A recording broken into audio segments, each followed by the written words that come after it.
Jadi di antara syafaatnya Quran itu orang nggak jadi masuk neraka. Jadi syafaat itu ada dua, dari neraka diangkat ke surga, dan itu bisa lama itu. Tapi kalau syafaatnya Quran itu yang belum masuk neraka supaya nggak jadi masuk neraka. Karena neraka juga punya aturan, dia juga kena aturan fikih. Jadi, loh betul ini, saya ada guyon. Jadi kena konstitusi apa? Fikih. Sama tak ceritani syafaatnya Quran itu ada orang itu beling itu fasik. Itu dia hafal surat Tabarok. Hafal betul. Tabarakalladzi biyadihil mulku wa huwa ala kulli syai'in qadir alladzi khalaqal mauta wal hayata. Pertanyaannya gini, boleh enggak orang menginjek surat Baqarah? Boleh enggak? Enggak. Padahal orang hafal Quran itu artinya ayat itu ada di hatinya. Fa inna wa ta'ala la yu'adzibu qalban wa al-Qur'ana. Allah tidak akan menyiksa hati yang menyimpan Quran, yang jadi flash disknya Quran, yang jadi rekaman Quran. Singkat cerita orang ini hafal. Pas ketemu Mungkar Nakir prosedur kan, ini orang fasik mau diantemin sama Mungkar Nakir. Prosedur ya, dia kan prosedur standar. Si surat Tabarok akhirnya menjelma jadi seseorang yang gagah berani. Kamu nggak boleh nyiksa orang ini. Saya ini kalamullah. Kalau kamu nyiksa dia berarti nyiksa saya. Kamu berani sama kalamullah. Wah ya tidak berani jadi Mungkar Nakir. Tapi orang itu nakal, harus saya gebukin. Tapi kata Quran tadi, tapi saya di situ pasti kena saya. Oh debat, nggak ada lajnahnya, ini nggak ikut. Kalau Gus Wirjon ikut jadi lajnah. Kalau jadi lajnah pasti kroninan, kalau santrinya dimenangkan nanti. Akhirnya debat. Ya sudah kita ketemu Allah. Akhirnya Mungkar Nakir sama Quran tadi surat Tabarok datang sowan sama Allah. Terus kata Allah, memangnya kenapa Mungkar Nakir? Saya harus nyiksa dia karena dia fasik ya Allah. Memangnya kenapa surat Tabarok? Saya ada di situ. Menurut aturan orang tuh nggak boleh injak-injak Quran. Kalau dia nutuk saya, nutuk Quran, itu harus dikasih tahu fikihnya Mungkar Nakir. Akhirnya Allah ngendikan gini ke surat Tabarok. Ya sudah terserah kamu. Kalau terserah kula Gusti, Mungkar Nakir nggak boleh nyentuh orang ini. Ya sudah selamat. Sehingga terus itu sama baca di termasuk mukjizatnya surat Tabarok di tafsir Ibnu Katsir banyak. Karena tadi logikanya malaikat itu juga kena aturan fikih. Sehingga banyak ulama termasuk Said Muhammad ngendikan pertanyaan Mungkar Nakir itu tidak semua orang kena. Kalau semua orang kena nanti kalau tanya Nabi Muhammad, waman nabiyuka? Kacau kan jamnya. Nabi kamu siapa? Lu saya ini nabi. Ya kan? Lah nanti kalau pas ketemu Nabi Ibrahim, waman abuka? Jadi repot kan? Makanya ada kiai yang guyon kalau ditanya, marab buka? Saya ini guru tauhid sembrono. Saya ini ngajar Ummul Barohin, kamu tanya marab buka? Masyhur itu keramatnya Imam Malik itu. Ada Ashabu Malik, rajulun min ashabi Malik. Beliau ditanya Mungkar Nakir, marab buka manabiuka? Imam Malik datang, ini seumur-umurnya itu ngajar tauhid. Kamu bedai itu gak sopan kamu. Nah, kita berharap barokah sampean ngaji nanti itu. Yes. Malaikat itu anak sungkane gitu. Jadi itu ada. Dan saya meskipun guyon itu serius. Bedanya orang alim sama ndak itu di situ.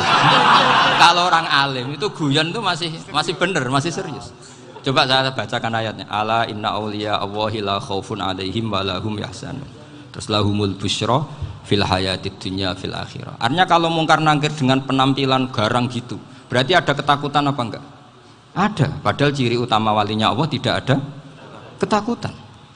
Makanya itu termasuk dalilnya Sayyid Muhammad. Tidak semua orang alami seperti itu karena wali-wali itu la khaufun alaihim wa lahum yahzanun. Wah anak kiai ketemu Mungkar Nakir cok tidur wedek.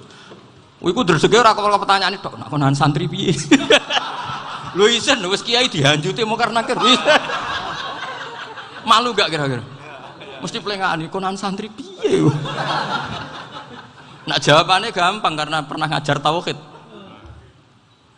Makanya Sayyidina Ali ini cerita ini ada di kitab Nurul Dholam. Sama lihat di kitab Nurul Dholam karangannya Syekh Nawawi Banten. Itu Sayyidina Ali itu ya, andekan orang biasa mungkin ya agak-agak hasut, tapi ini wali gak boleh kamu katakan hasut. Dia itu mangkal sama Umar. Orang kok setiap orang pernah dibentak. Apa dia berani bentak Mungkar Nakir? Penasaran dia. Bagaimana kerengnya Umar itu berlanjut enggak gitu kira-kira. Akhirnya minta, ya Allah saya minta kasyaf. Ya karena yang minta Sayyidina Ali karena mau wajah dituruti sama kasuf. Dilihat Sayyidina Umar pas meninggal itu. Jadi hasud itu ya kadang penting asal baik. Loh betul bahasa Kanjeng Nabi kadang la hasada illa fisnaten. Itu Nabi bahasakan ya hasad. Gus Verson saja yang nafsirkan ghobtoh itu kan gaya-gayanan sebagai ulama. Aslinya Nabi ngendikannya itu la hasada illa fisnaten. Ulama yang ganti itu namanya ghobtoh. Wong Nabi sendiri nyebut hasad kok kamu tafsiri ghobtoh. Ya hasad ya hasad. Udah enggak usah ditawil-tawil pokoknya gitu. Kalau sama nggak percaya nggak apa-apa. Kok gitu aja kok repot. Karena sama nggak percaya kemungkinannya dua. Satu nggak ngerti. Dua sama-sama alim kan dari awal kalau sama-sama alim kan laisa li alimin ayuqallida aliman akhor. Kita nggak perlu saling mengikuti. Ngapain hasud? Biasa aja. Akhirnya Sayyidina Ali kasih. Pas Umar bangun, setelah mati kan bangun, setelah meninggal bangun. Mungkar Nakir datang dengan perang yang sangat garang. Itu digambarkan Sayyidina Ali matanya itu kal kidril ghali. Kayak apa? Kendil yang apa? Menganga. Wah, seru. Sayyidina Ali senang, paling takut ini Umar. Senangnya bukan main, wah ini mesti takut Umar. Biasa. Ternyata enggak, Umar malah bangkit. Woi, Mungkar Nakir. Kamu tahu menghadapi siapa? Itu betul. Kamu itu menghadapi temannya Ahabbal Khalqi ilallah. Yang diandalkan temannya bukan dia. Kamu tahu yang kamu hadapi, saya ini teman kekasihnya Allah.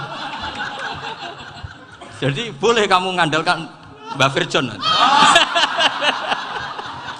Tapi nanti resikonya Mungkar Nakir tanya, itu Virjon siapa? Wah itu masalah kan. Makanya syaratnya wali itu harus ma'rufun fis sama. Di langit sudah populer. Makanya dulu ada orang yang saking seninya Abdul Qadir ditanya apa saja jamnya Abdul Qadir Al-Jilani itu aman karena beliau populer. Makanya program kita harus populer dulu di langit. Nah, itu nanti kalau dicatut oleh santri-santri nggak apa-apa. Kalau nggak populer nanti dicatat, itu siapa? Masalah ini. Umar itu yang dibanggakan itu, kamu tahu saya siapa? Ya enggak tahu. Saya ini temannya kekasihnya Allah. Temannya Muhammad. Iya Muhammad Rasul. Wah mikir waduh. Repot. Loh di dunia aja gitu kan temannya presiden, temannya panglima, apalagi ini temannya Sayyidul Awalin wal Akhirin. Di dunia aja bilang temannya presiden, menteri orang sudah takut, apalagi ini temannya Sayyidul Awalin. Hanya Mungkar Nakir terus konfirmasi sama Allah, gimana ya Allah ini ngadepi. Sebetulnya yang diandalkan itu temannya, bukan dia. Wah, akhirnya sama Allah dibilang, ya Bu, ya sama seorang seperti itu Bu yang sopan. Terus semenjak itu Mungkar Nakir itu nggak selalu berpenampilan seperti itu sangat. Jadi semoga itu konsisten sampai nanti. Jadi kamu kalau ingin nggak takut Mungkar Nakir jadi wali dulu. Karena syaratnya tadi hanya wali sing la khaufun alaihim walahum yahzanun lahumul busyra fil hayatid dunya fil akhirah. Jadi orang itu kalau ngaji itu harus khatam. Jangan semuanya kena pertanyaan. Dan kalau semuanya kena pertanyaan nanti repot. Kalau Nabi Muhammad ditanya waman Nabi juga. Nabimu siapa? Lo kan terus jadi aneh.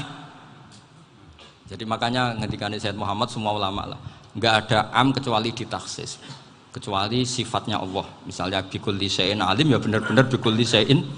Tapi kalau am semuanya pasti ada taksis, meskipun dalam muhawarah muhadasah biasa. Misalnya contoh gampang, istri kamu baru seneng kamu, Mas nak pengen apa-apa aku lapor aku, gak apa-apa Mas, mesti aku seneng sama lapor. Iku di aku pengen wayo. Wah langsung jadi apa wae. Mesti apa wae maksudnya kecuali itu gitu. Padahal kalau ngomong Mas sampean ingin apa saja tak dukung. Sampean bilang pengen iku wayo. Kira-kira disetujui apa enggak? Sama seperti kita kalau punya teman akrab, wah senang omahku gak apa-apa, anggap ya omahmu dewe, terus mlebu-mlebu kamar. Jadi tidak ada am kecuali di taksis. Artinya kalau ada cerita bahwa orang mati pasti ngalami ditanya Mungkar Nakir, itu pasti ada am yang di taksis. Itu pasti tidak dialami para ambiya, para auliya. Karena ciri utama wali itu la khaufun alaihim walahum yahzanun. Kemudian saya yang mau cerita ya supaya sampean bisa menghadapi dunia global ini. Tak bawa tafsir Munir termasuk tadi. Kenapa orang Islam Rasulullah SAW itu lebih senang kalau yang menang itu orang Nasrani Romawi ketimbang yang menang itu orang Faris, dalam hal ini ateis. Karena orang ateis itu lebih ngeri. Sebetulnya beberapa penemuan sains, terutama di ilmu medis, itu orang Amerika, kayak cloning. Tapi orang Amerika itu masih dilarang oleh gereja untuk mengaplikasi. Karena nanti bayi cloning itu dipakai suku cadang. Di Amerika masih ditentang oleh fatwa-fatwa agama, baik Islam maupun Kristen.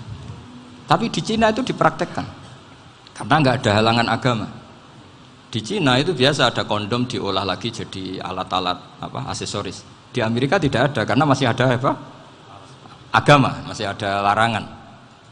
Sehingga orang Islam itu lebih takut kalau yang menang itu Persia, karena terus cara berpikir ternyata Tuhan itu tidak ada, langit nggak ada perannya. Jadi ketika yang menang Nasrani masih berpikir itu pertolongan Tuhan, meskipun mungkin cara mengatakan Tuhan beda dengan kita. Tapi ada satu kesamaan bahwa kekuatan samawi itu ada. Jadi disebut hulibatir rum fi adnal ardi wa hum min ba'di ghalabihim sahlibun. Di sini diterangkan oleh Syekh Nawawi supaya kamu tidak salah paham. Sebetulnya kamu katakan misalnya wah itu paham liberal, sebenarnya saya tidak tersiksa. Cuma takut yang mengatakan seperti itu cek goblokir atau ngaji gitu. Itu aja masalah saya.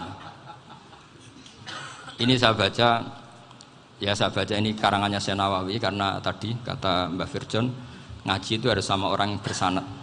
Saya ini kalah sama beliau itu berkali-kali. Secara nasab saya harus manggil Mbah. Secara silsilah ilmu saya juga kalah lagi. Saya sering disewani sama cucu-cucu Syekhona Khalil. Kiai Siddiq itu termasuk murid dekat beliau Syekhona Khalil. Kalau itu berarti kan Gus Firjon, Ahmad, terus Mbah Siddiq. Mbah Siddiq ngaji Syekhona Khalil. Syekhona Khalil itu pernah ngaji langsung sama Sayyid Zaini Tahlan. Berarti beliau dari Sayyid Zaini Tahlan itu baru generasi kelima. Sementara saya itu sudah ke-7 atau ke-6. Saya, Mbah Mun, Mbah Karim misalnya, Mbah Hashim, Mbah Mahfud Termas, Sayyid Abi Bakar Sato yang arangnya Anatul Tolibin, baru Sayyid Zaini Tahlan. Berarti saya ke-7, kalah lagi. Tapi untuk jadi wali biasanya cepat saya. Karena syaratnya jadi mbah itu ngalah demi putu. Jadi kalau beliau ngotot, saya dulu Gusti, saya mbahnya. Wah itu mbah yang nggak baik. Pasti jatahnya dikasihkan apa? Cucunya dulu. Makanya Abdul Muthalib itu orang yang dapat wangsit, tapi yang jadi nabi itu cucunya. Jadi dalil saya banyak. Sebenarnya Abdul Muthalib itu sudah sering dapat wangsit. Karena saya bahasakan wahyu, nabi yang protes, enggak nabi kok dapat wahyu. Tapi sebetulnya Abdul Muthalib itu masyhur. Kalimat-kalimatnya menunjukkan bahwa beliau itu sudah dapat wahyu kalau nanti cucunya itu jadi apa? Nabi. Makanya senangnya bukan main Abdul Muthalib sama Rasulullah. Putu seneng, mbah seneng putu. Jadi mungkin, jadi sampean enggak usah protes loh. Yang jadi wali kok cucunya. Dulu betul. Dulu Mbah Hamid Pasuruan itu kalau Mbah Ahmad Siddiq ke sana, Mbah Hamid Pasuruan kalau manggil Mbah Ahmad Siddiq itu paman. Tapi pamannya minta ijazah ke ponaan. Apa ya gara-gara itu memang. Kalau itu masih berlaku apa? Ngalah tadi. Kayaknya masih apa? Hawane masih.